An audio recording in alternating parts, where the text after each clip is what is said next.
Zmarłe miasto, które właśnie opuszczamy, zrobiło na nas spore wrażenie. Przypomniało nam o tym, że w życiu nic nie trwa wiecznie. Udajemy się w kierunku Arizony przez Nevadę, nie wiedząc jeszcze, jak dużo niespodziewanych wydarzeń i przygód czeka na nas podczas tej podróży.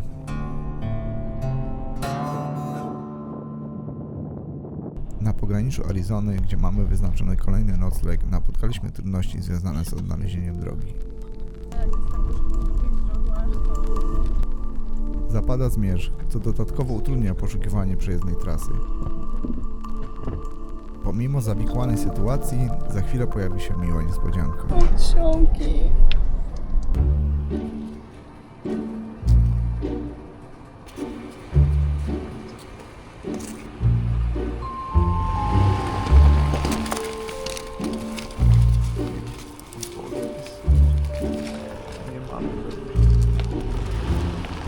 Te sympatyczne dzikie osiołki pomogły nam odszukać trasę. Właśnie dojechaliśmy do miejsca, w którym spędzimy noc. Oczywiście nie udało nam się dojechać w środku dnia. To jest jakaś klątwa nasza. Po całym dniu podróży postanowiliśmy usiąść przy ognisku i zjeść kolację.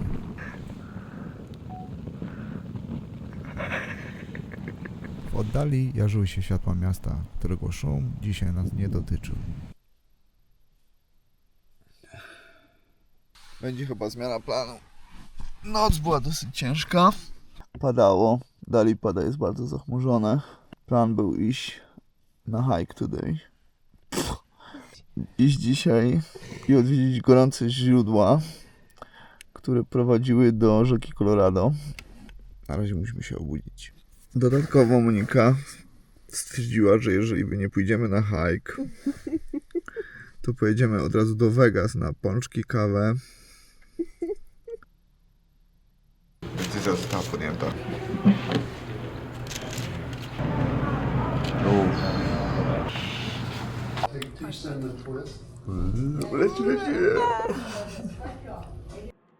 Zrzucamy rzeczy do motelu. Chcemy przejechać przez bulwar Las Vegas, aby pokazać wam, jak wygląda miasto nocą.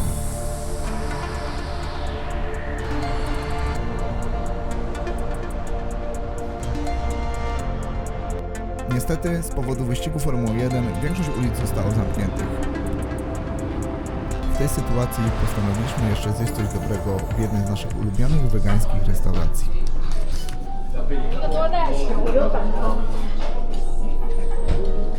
Bardzo gotowa do jedzenia. Las Vegas to miejsce, w którym pustynny piasek zmienia się w morze neonów. Na legendarnym The Strip nie ma rzeczy niemożliwych. W jednej chwili jesteś w Paryżu, a w drugiej podziwiasz tańczące fontanny Bellagio. To słynne na cały świat miasto grzechu. Co dzieje się w Vegas, zostaje w Vegas. Jeszcze tylko szybkie zakupy przed wyjazdem. Przez następne 3 dni idziemy poza cywilizacją. Dobra, idziemy zobaczyć, czy są zupy przede wszystkim. Najbardziej.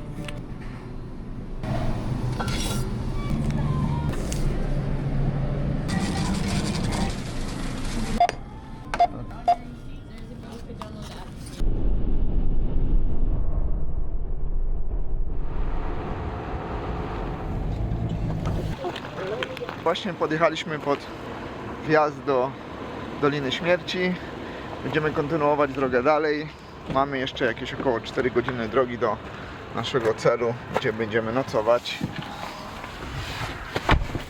Wjeżdżając do parku podziwiamy przepiękne widoki, a pierwszy przystanek, który nas czeka, to Visitor Center. Dobra, musimy kupić... Jak to się nazywa? Pas. Pas? Do spodni? Nie. Nie no, pas to się nazywa. Kartę do parku. Kartę wejściową do parków roczną. Puszcza,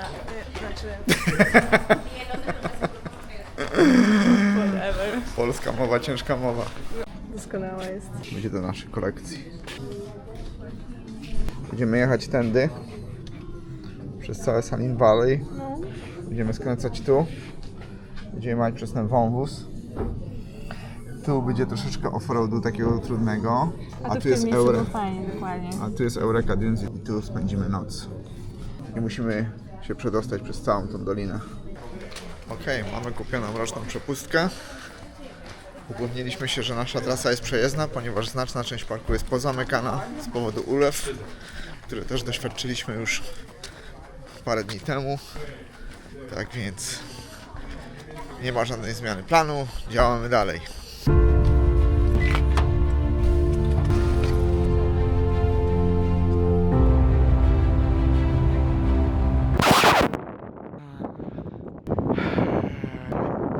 Droga zamknięta. Musimy się śpieszyć, bo za chwilę zachód słońca i znowu chyba będziemy mieli pecha, że nie dojedziemy na miejsce kampingowe w dzień. Zachód słońca nadszedł bardzo szybko. Trasa alternatywna wymagała dodatkowego czasu. Zmusiła nas do przebicia się przez góry nocą. Podczas wjazdu na wyższe elewacje górskie warunki pogodowe stawały się coraz gorsze.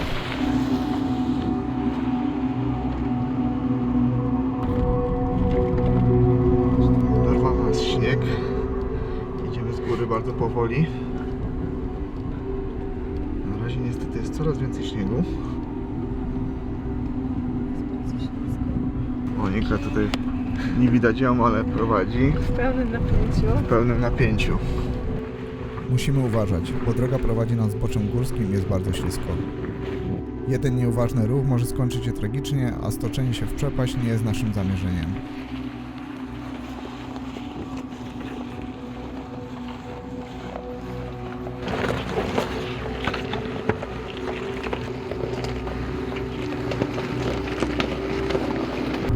W końcu płasko.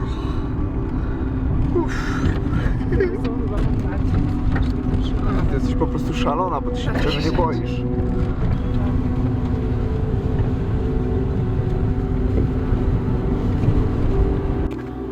Okej, udało się dojechać na miejsce. Droga dosyć była, że tak powiem, intensywna. Monika już szykuje jedzonko. Nisko. No ale muszę powiedzieć, że droga nie była łatwa tym razem. Wytrzęsło nas tak, że jutro muszę zrobić inspekcję samochodu, czy jakieś śruby się nie poluźniły, bo Matko Boska. No dobra, posiedzimy sobie przy ognisku. Noc jest piękna, pełno gwiazd i wreszcie, bo ta droga naprawdę była ciężka. Noc była spokojna, a poranek powitał nas pięknym wschodem słońca. Postanowiłam rozłożyć gong i zanurzyć się w uziemiających wibracjach, jednocześnie oglądając wędrujące u podnóży gór chmury.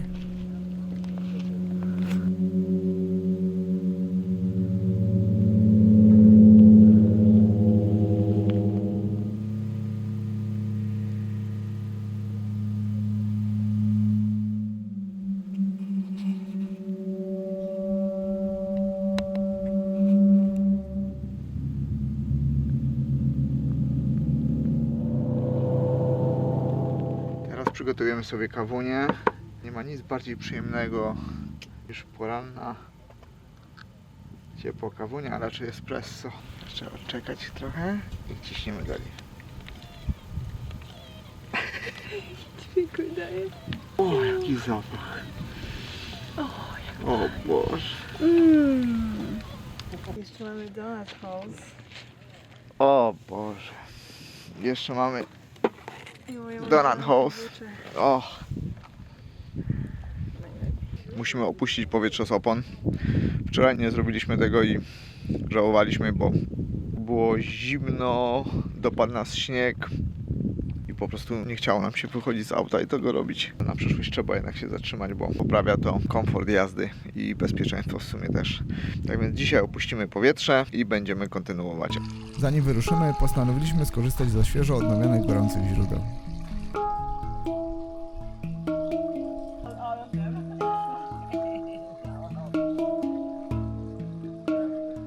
Z samych źródeł korzysta się nago, tak więc z wiadomych przyczyn nie możemy pokazać Wam szczegółów. Kochanie, jak po naszej kąpieli? Może cudownie. Wszyscy po nago. Nie ukrywam, że był to pierwszy mój raz, że zabrać się do naga Pierwszy wśród... raz. To był mój pierwszy raz. Pierwszy raz. Że zabrać się do naga wśród obcych ludzi. No, to było trochę... De facto było to łatwiejsze niż myślałem. No, nie wiem.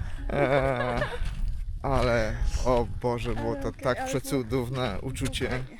To teraz najtrudniejsza część naszej podróży i ostatnia część.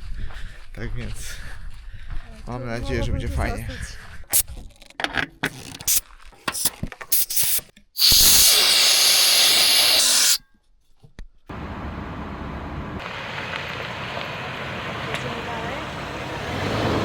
Jedziemy dalej.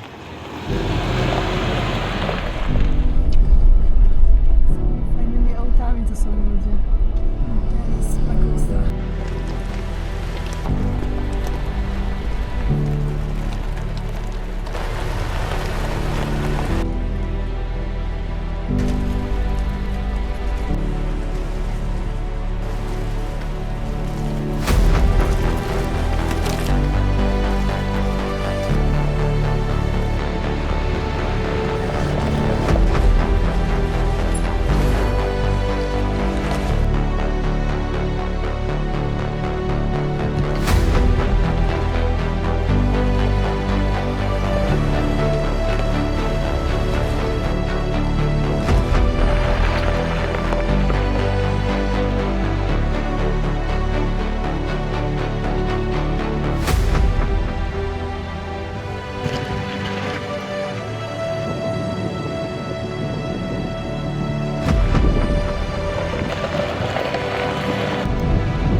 Oba koła! Tam? No. Obraz z kamery nie oddaje rzeczywistego nachylenia ani wielkości dziury, która w tym przypadku sięgała praktycznie do uda. Wyjdzie mocny dam, ale jedziesz powoli. Powoli, powoli, powoli. Super! Super! Była to lekka rozgrzewka przed tym, co nas czekało, gdy podążaliśmy stalowym szlakiem. Szlak ten przeznaczony jest tylko dla przystosowanych samochodów z napędem na 4 koła o wysokim zawieszeniu.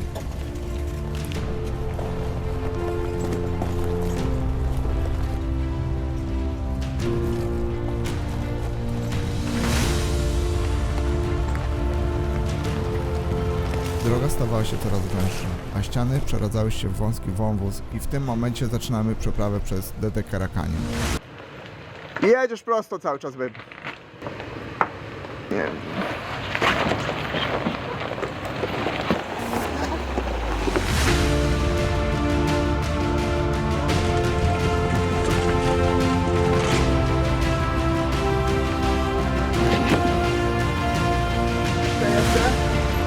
Dobra.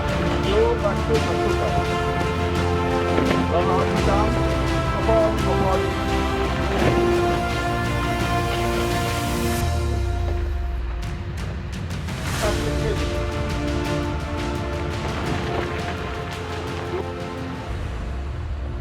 Okej.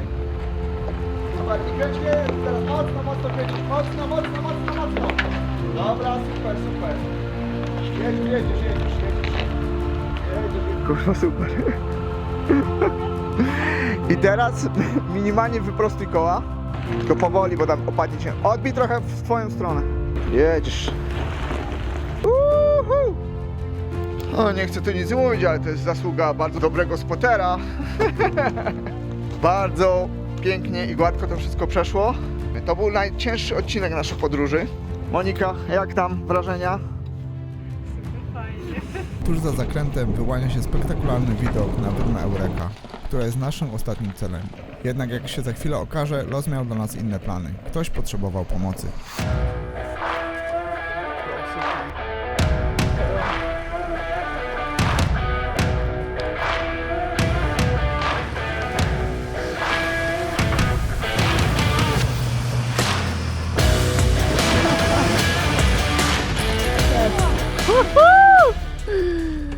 Dojechaliśmy na miejsce, oczywiście spóźnieni, aczkolwiek jest jeszcze widno. Udało nam się uratować parę, byli totalnie ujebani. Nie było łatwo ich wyciągnąć, dopiero za trzecią próbą się udało. Byliśmy parę razy w sytuacji, gdzie my potrzebowaliśmy pomocy, aczkolwiek nikogo nie było. Zmęczeni, ale szczęśliwi. Przygotowaliśmy ognisko i już ze śmiechem na ustach podsumowaliśmy akcję ratunkową z naszymi nowymi znajomymi. Takim to miłym akcentem moja urodzinowa podróż dobiega końca. Słońce wita mój kolejny rok, a świt kończy mój urodzinowy wyjazd. Czas jest nam dany, ale to od nas zależy, jak go wypełnimy. Sztuką jest dzielić każdą chwilę z ludźmi, którzy są dla nas ważni, bo to w ich miłości odnajdujemy swój dom.